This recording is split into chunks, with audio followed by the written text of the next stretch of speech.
The French Revolution of 1789 has had a major impact in shaping ideologies and movements, not only in France, but also on the modern world.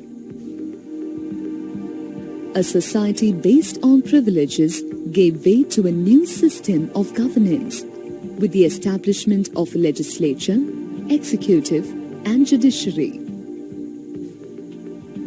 France thus became a constitutional monarchy.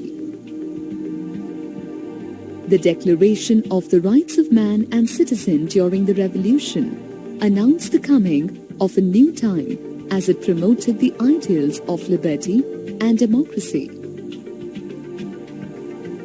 The revolution gave the world the basis of human rights through its slogan of liberty, equality, and fraternity. The idea that all individuals had rights and could claim equality was responsible for changing the role and position of women in society. It also led to abolition of slave trade that was rampant in most of the colonies up until the 19th century. These notions of equality and freedom emerged as the central ideas of the anti-colonial movements in countries like India and Africa.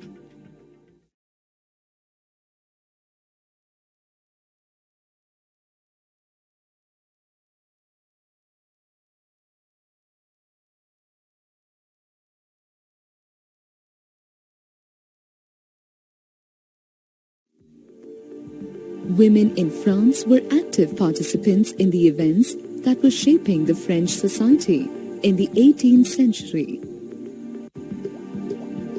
Women, mostly of the Third Estate, worked as seamstresses, laundresses, flour, fruits or vegetable sellers in the market. They would even work as a domestic help in rich households. Most women were not allowed to study or acquire job training. Only the girls of the nobles or girls from the richer families of the Third Estate could study at a convent, after which they were married off. Working women, besides being less paid than their male counterparts, had to work in the house too. They had to fetch water, cook, stand in queue to collect bread, and look after the children. To make their voice heard, these women started their own clubs and newspapers. It is believed that about 60 women's clubs were set up in France in that period. The most famous of the lot was the Society of Revolutionary and Republican Women. One of their main demands was women should enjoy the same political rights as men. But they were greatly disappointed when in the Constitution of 1791 they were not given any political rights and instead were considered as passive citizens. Women demanded they be given the right to vote, to be elected to the assembly, and to hold political office, as only then would their interests be protected. The condition of women gradually improved during the early years of the revolutionary government. Not only were schools created, but schooling for girls was made compulsory. They could no longer be forced to marry against their will. Marriage was in the form of a contract and registered under civil law. Divorce was made legal and law was made equal for both men and women. Women could train for jobs, become artists, or start their own business. Yet, women were not given the political rights. During the Reign of Terror, the new government issued laws ordering closure of women's clubs and banned their political activities.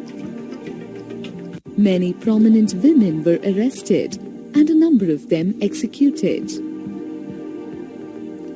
Olympe de Gouges was one of such revolutionary women. She protested against the fact that women were not given representation in the newly drafted constitution. She wrote the Declaration of the Rights of Women in 1791. In 1793, when she criticized the Jacobin government for forcibly closing down women's clubs, she was tried, charged with treason, and was executed. The fight for political rights for French women continued for decades to come. It was finally in 1946 women in France won the right to vote.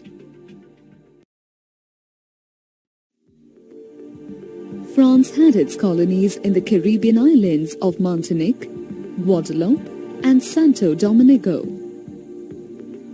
These colonies were major suppliers of commodities like tobacco, indigo, sugar, and coffee. But the Europeans were not willing to go and work in a far-off and unfamiliar place. This led to shortage of labor in the plantations.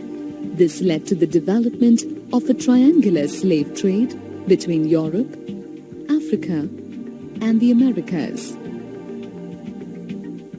French merchants sailed from the ports of Bordeaux or Nantes to the African coast.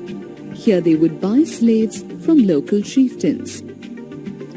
These slaves were then branded and packed tightly in a ship and brought to Caribbean islands after a 3-month-long journey and sold to plantation owners.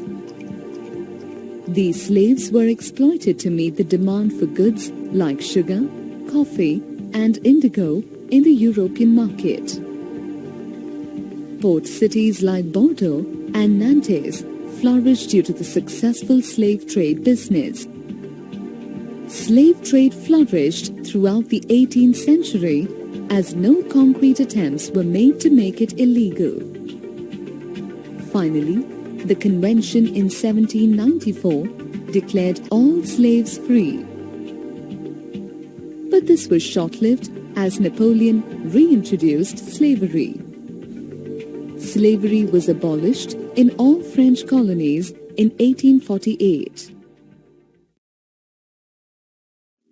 What status was accorded to French women in the Constitution of 1791?